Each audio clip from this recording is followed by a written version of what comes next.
same standard. And so a point for me, a pillar, is recognizing how others do it. So I study persons, and persons like to study them when they become successful. Yeah. So you look at a good example is Apple with Steve Jobs. Persons like to look at, when did he create Apple? When did he start it and begin his mission? I like to look at it when he was in Europe picking oranges or apples, and he said, you know what, I'm coming back to America and I'm gonna join this computer club. Yep. Why did he join the computer club? Why did he decide to get on this journey, especially in entrepreneurship? So for me, studying what others are doing, how did they get on their journey? And not just looking when they became successful, but looking at the hills and valleys they had to overcome to even get on their path.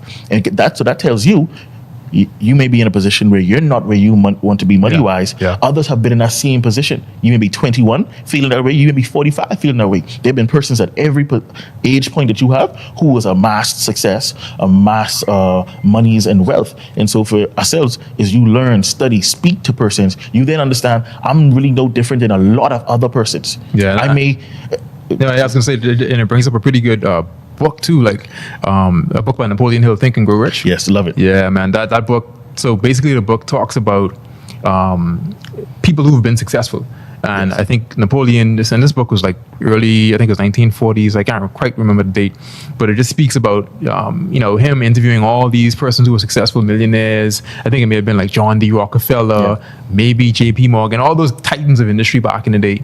And he interviewed these guys, and he amassed this sort of like big catalog of what these guys did and how they did it. And so at that point, it's like perfect and spot on when you talk about looking at and recognizing what others did and how they did it, and then obviously normalizing that to you, the individual.